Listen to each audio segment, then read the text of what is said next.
Hello there. This is a video recording of the presentation I made to the Aireys Inlet and District AGM in 2024.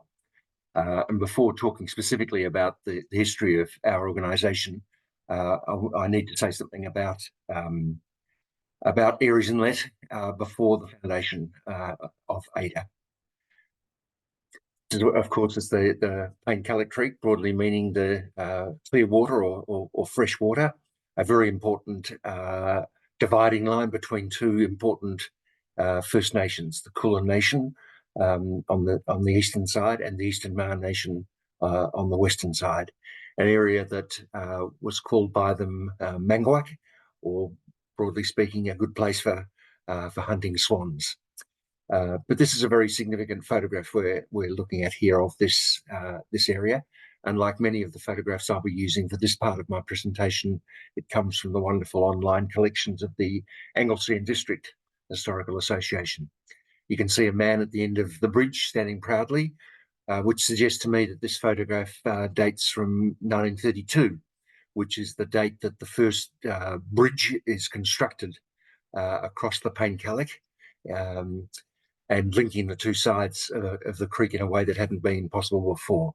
I think he's standing there proudly with his new car, enjoying the fact that at last it's possible to drive directly from Aireys Inlet around the coast to Moggs Creek and Eastern View, whereas before that, the way from Anglesey further around the coast had been to use the Old Coach Road and then use the road down from Bamborough down to Aireys Inlet. There was no Great Ocean Road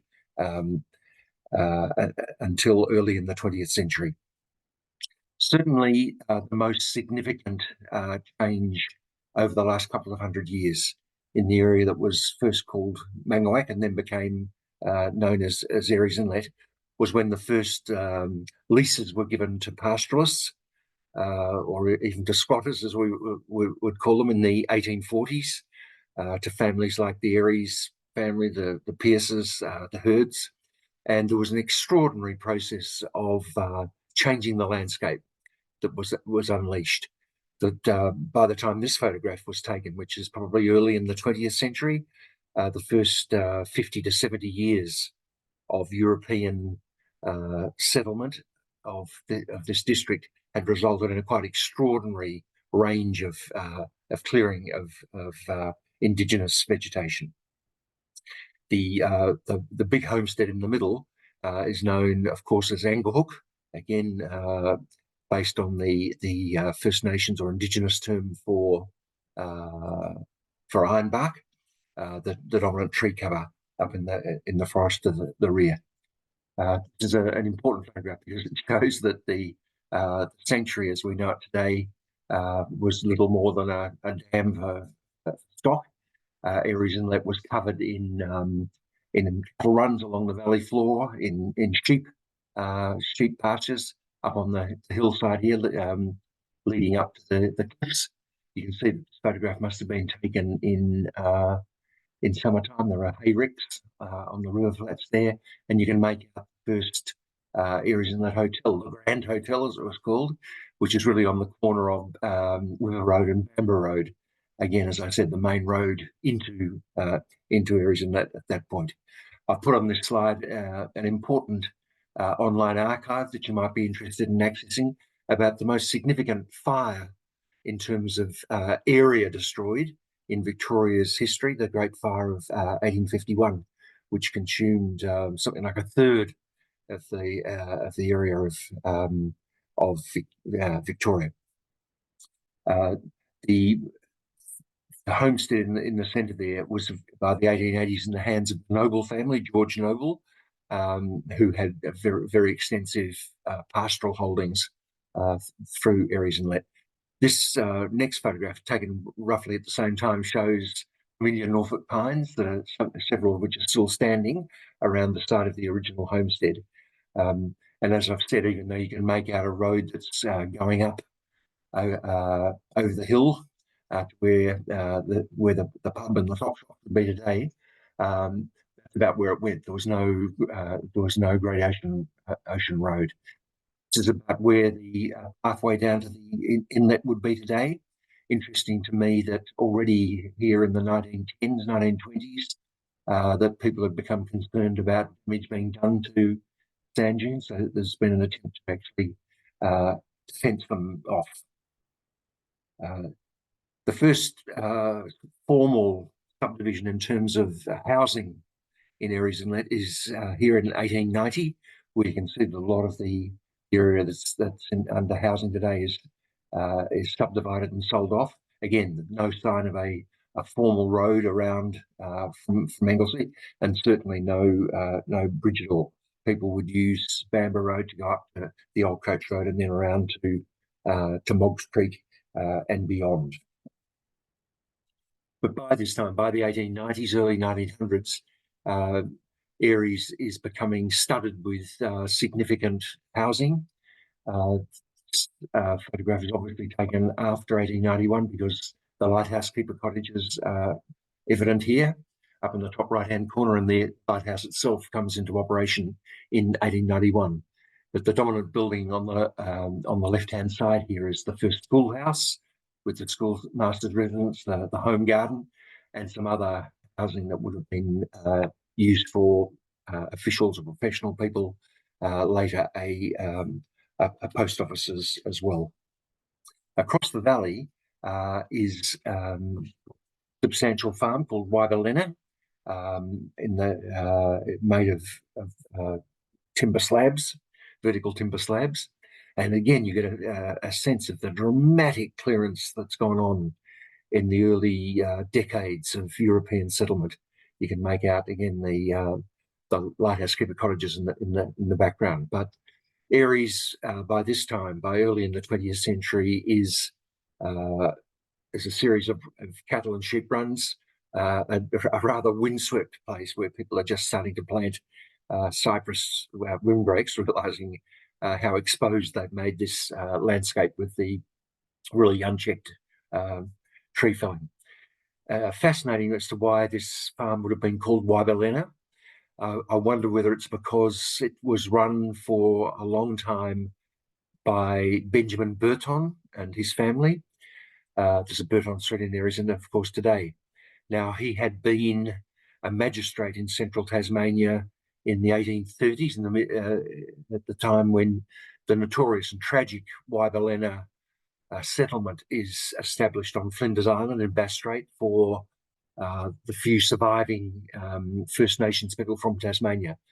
Burton had been in Tasmania at that time, and I wonder whether, in fact, he decides to call his farm Wyberlina for reasons connected with that. He establishes that farm in the 1870s. So the first big change is the arrival of European settlers and this massive land clearance. The second big change is the arrival of the Great Ocean Road, formally proclaimed immediately after the First World War, and the big impact on Aireys Inlet is felt when the road from Eastern View round to Lorne is opened in 1922. Remember, of course, that the bridge across the Paincalloch isn't open for another 10 years, but people now coming from Melbourne, from Geelong, from Anglesey are able to reach Lorne in a way that had just been inconceivable before World War One, and it's to unleash a series of changes, which is really to lead to the foundation of AIDA as an organisation.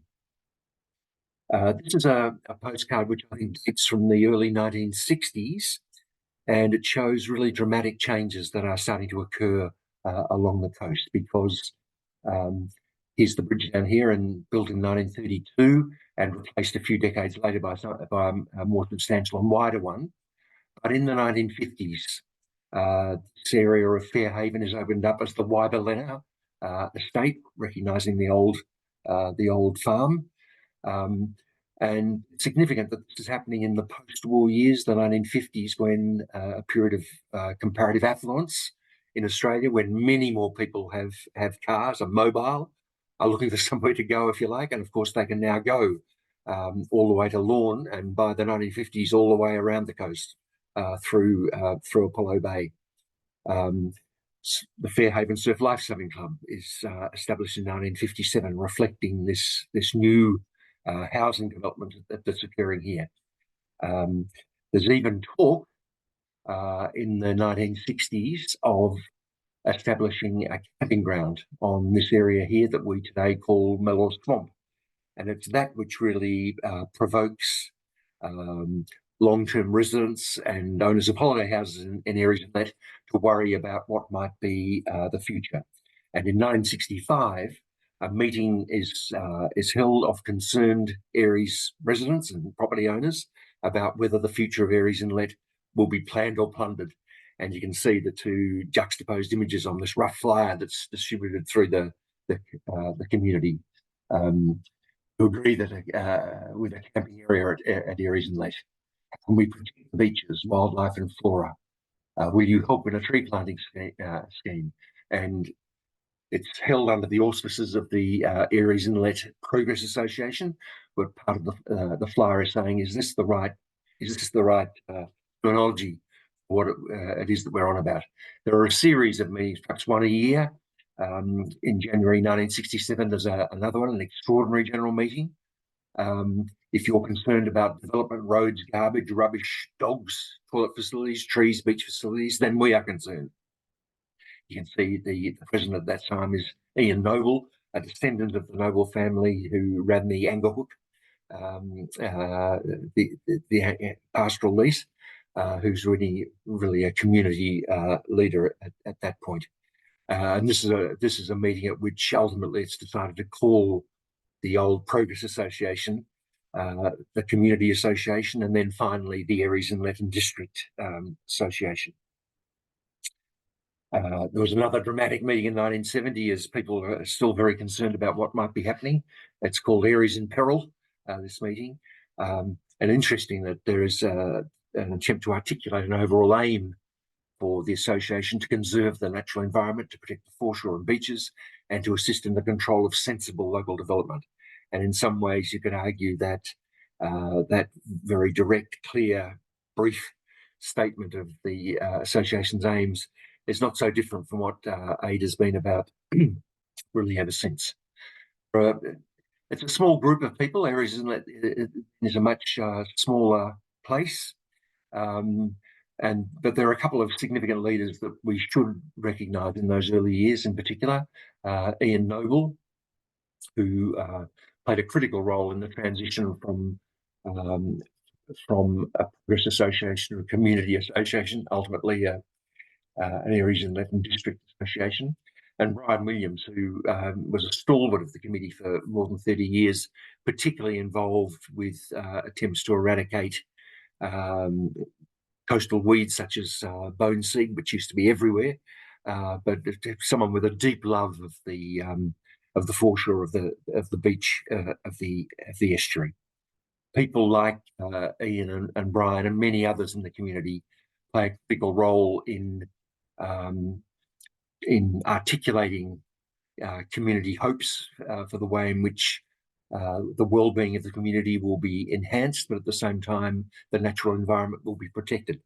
They play a very important lobbying role in ensuring that the forest behind Aireys is gazetted as the Angerhook Lawn Park in 1987, and then significantly that a reservoir is established for Aireys residents, the Paincalloch Reservoir, in 1978, which for almost the next 40 years is to guarantee the Aireys water supply. During that time, however, the third really and final really big change in the nature of Aireys Inlet is to occur. I think this photograph, judging from the cars in the right-hand foreground there, I suspect this photo dates from around 1980, and a moment when Aireys and its district is about to go through a really, really traumatic change in its nature, because on the 16th of February 1983, that view looks rather more like this as the Ash Wednesday fires sweep through the district. consuming a lot of Aireys, even more dramatically consuming the housing of Fairhaven and of Moggs Creek.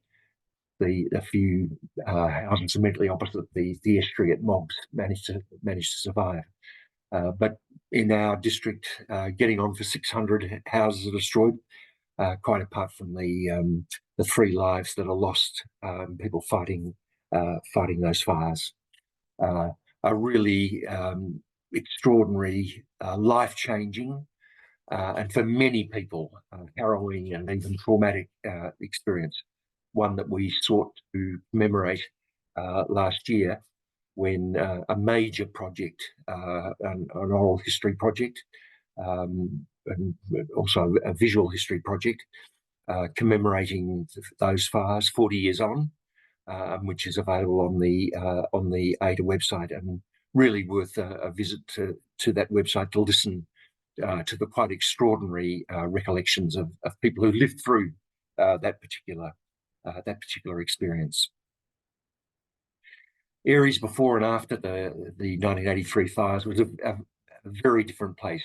Here's an aerial shot of Aireys in 1972, obviously taken, I think, during a very hot and dry summer. You can see that the sanctuary is looks no more than a tiny pond.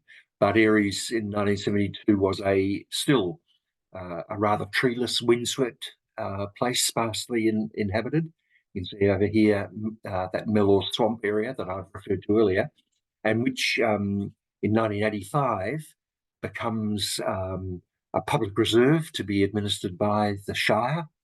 But Joan Kerner, who's then the Minister for Conservation in the Kane government, plays an important role in protecting that, and ultimately this whole area of what's now very precious wetland on the western side of the Payne Culloch.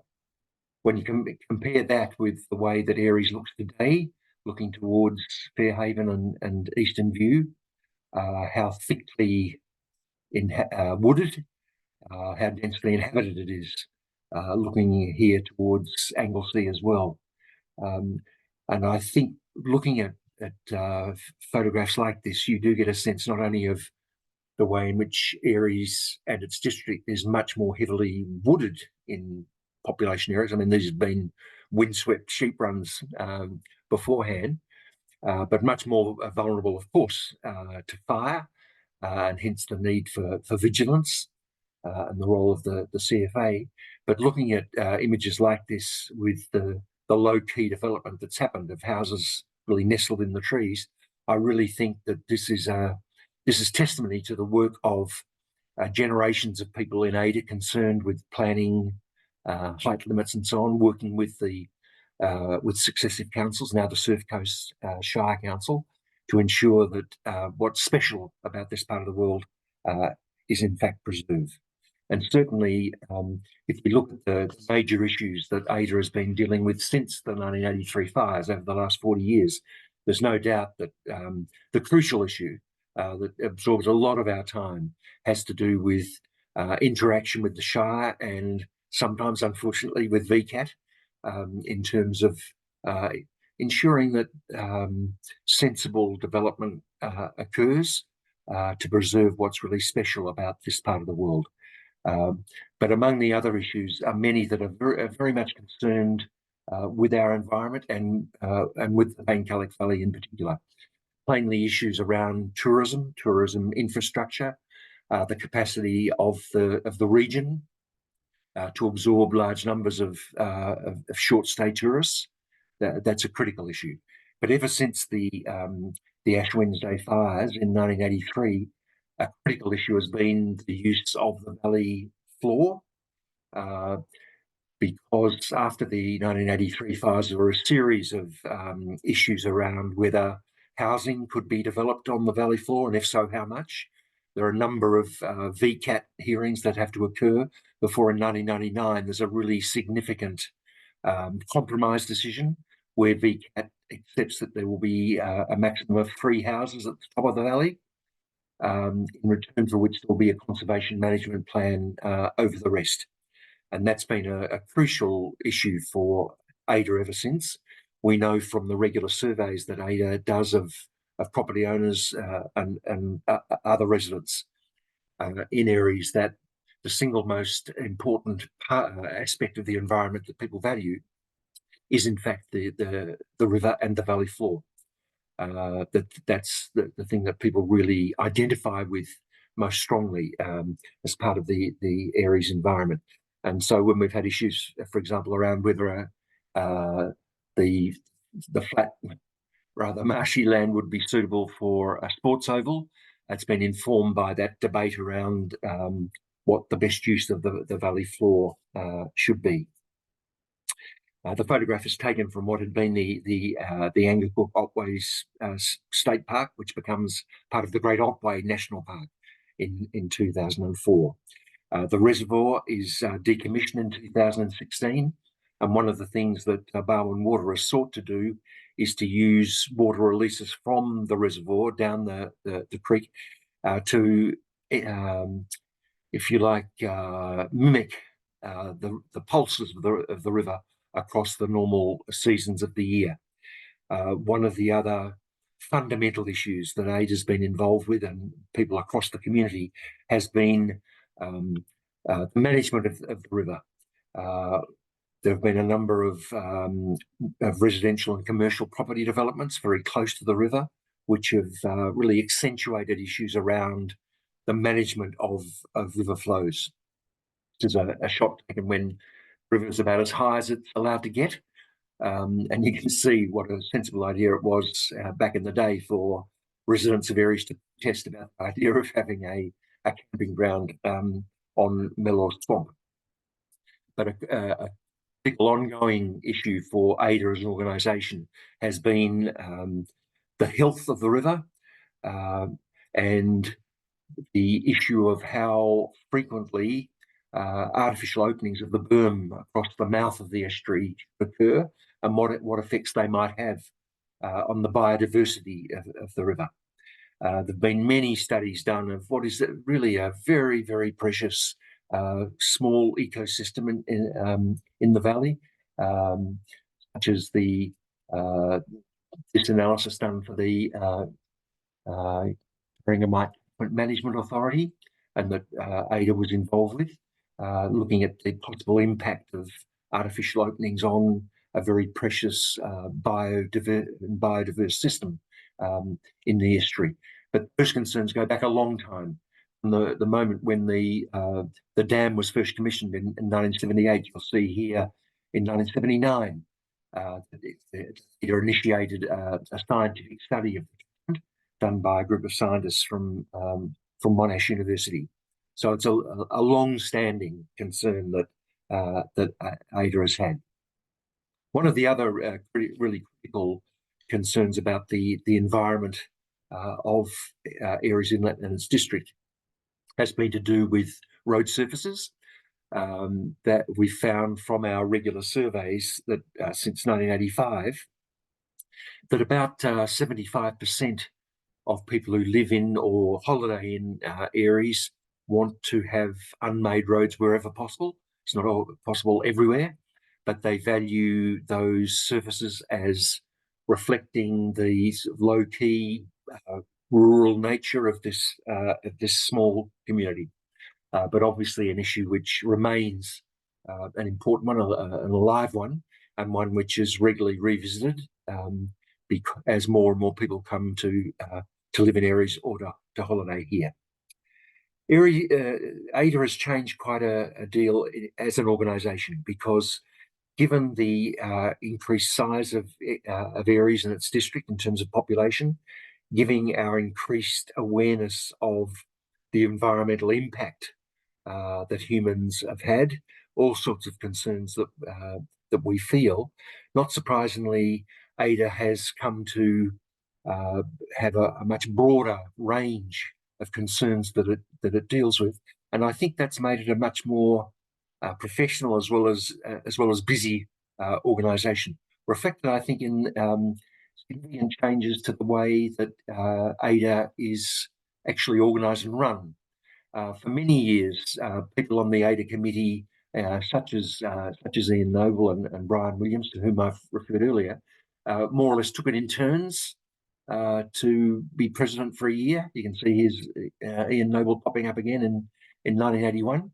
But since the presidency of Jane Grant in 1994, almost all of our presidents have been there for multiple years. And I think it's a reflection of the need to have a president who's prepared to take the job on for a longer period because the scale of the responsibilities is broader as well.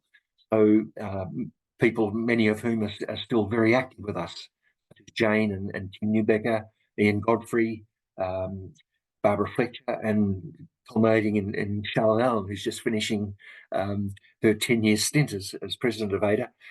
We've been so fortunate to have people who've been prepared to take on a leadership role over a considerable period of time, because AIDA itself has become much bigger as an organisation. I remember when my parents first went to that initial meeting called in 1965 with the panic about what was the developments that were happening at Fairhaven and further along the coast. They would have fitted in a small room. There were probably about 15 of them there. By the end of 2023, we had well over 500 members, and we continue to increase in size. Many of the activities are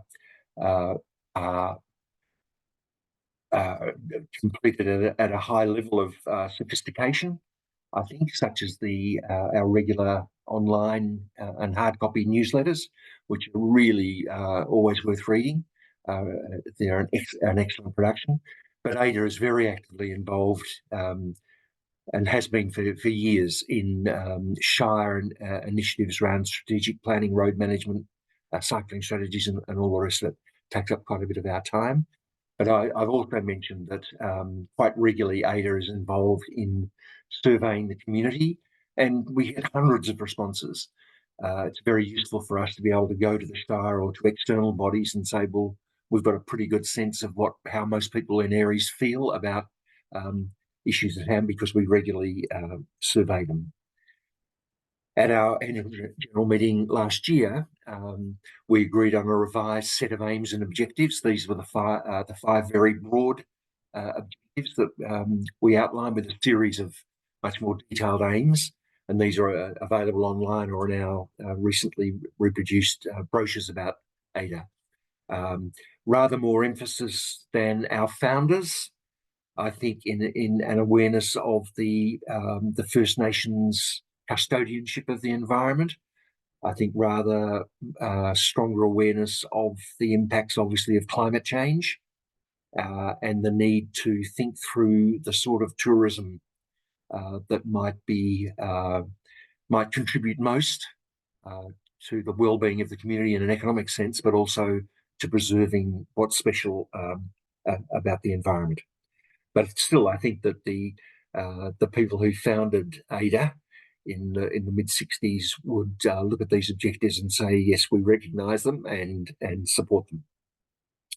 By way of conclusion, I want to highlight two very significant recent developments that AIDA has been involved in as an organisation. Many people will remember a remarkable presentation given at the annual general meeting last year by the Indigenous astronomer Crystal de Napoli, who was talking through Indigenous understandings of the night sky as part of a very important initiative that AIDA is taking, and that is in terms of preserving the night sky in Aireys and in welcoming people to come and observe it. This slide, which is taken from Crystal's presentation, showed dramatically how not only 80% of the world's population lives under sky glow, people who cannot really see the night sky, but in Australia, given the concentration of population in large urban areas, it's probably 85% or more of people who rarely, if ever, see a night sky. Here we are in our part of the world where you can see this tiny dot of illumination of Aireys Inlet between Anglesea and Lorne. And AIDA has taken the initiative in recent years of working through quite an elaborate and demanding process to receive accreditation from the International Dark Sky Association in order to have an official recognition of our capacity to preserve access or visibility of the night sky. There's only one other place in Australia which has that designation, the Warrumbungles up in central New South Wales, which obviously has the advantage of being well out in the outback. We're trying to do something which is a bit more demanding, and we're very confident that we'll manage to achieve that accreditation, which would meet twin objectives. I mean, one would be a very important environmental objective for both local fauna, but also marine animals who require a night sky for their feeding, for their movement, for their reproduction, for their feeding.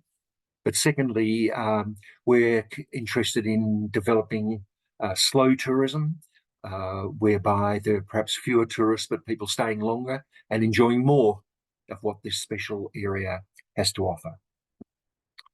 Final point that I wanted to make about changes in AIDA's areas of responsibility and interest have to do with something that happened very significantly after 2020, and of course that's the pandemic, because it coincided and with and also prompted a couple of very important developments in terms of region-wide organisation and different forms of communication.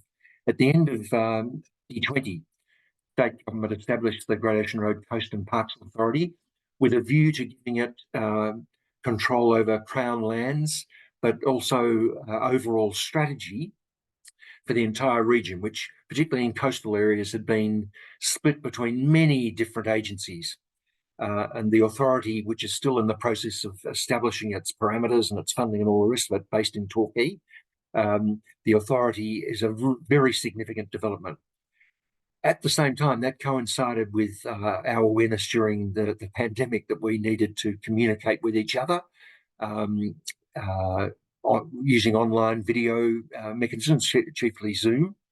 And one of the things that emerged during these years, 2021, and continues to this day, is an awareness of the capacity, therefore, to interact readily online with other groups up and down the coast. So that even though AIDA is probably the biggest of the community groups up and down the coast, we're one of about 20 from Torquay all the way around to Port Campbell. And in 2021, a very significant initiative occurred, largely led by Charlotte Allen and Suzanne Kavanagh, to establish the Great Ocean Road Coastal Communities Network, a realisation that up and down the coast, small and large communities had similar issues about environmental sustainability, about tourism, about infrastructure, about protecting what we value most highly. So there was an interesting juxtaposition of the establishment of this new region-wide authority and the establishment of a region-wide coastal communities network. And the two have got together. So that very regularly now there are meetings where the communities network, including AIDA, interacts with senior members of the Coast and Parks Authority in a way that benefits both sides in terms of ease of communication, ease of raising issues, a capacity, I think, to really make for a much more fertile interaction between that level of government and local community interests. And Libby Mears, our own long-standing AIDA member and councillor, has obviously played a critical role as the chair of the board of that authority. But another development that happened at much the same time, and because of the pandemic, was that the Shire took the initiative of establishing regular community meetings online with community leaders from Aireys, and sort of replicated elsewhere in the Shire, where key officers from the Shire and local councillors would meet online with local community representatives and talk through local issues. During the pandemic, obviously, this was largely concerned with making sure that the right measures were in place in terms of looking after people and hearing of concerns. But this is a form of interaction which I think the great pivot that we went through with online communication during the pandemic has actually had some durable positive spin-offs. So they're very significant recent developments that I think are going to be significant in marking the future ways in which AIDA operates. So thank you very much for listening to this presentation. I guess the concluding point that I'd want to make is that we feel extraordinarily fortunate to be custodians, albeit temporary custodians, of such a special place in its environment. And we see AIDA as having a special role, and a valued role, and I think a successful role in helping preserve and improve what it is that we are responsible for in this special part of the world. Thank you for watching and listening.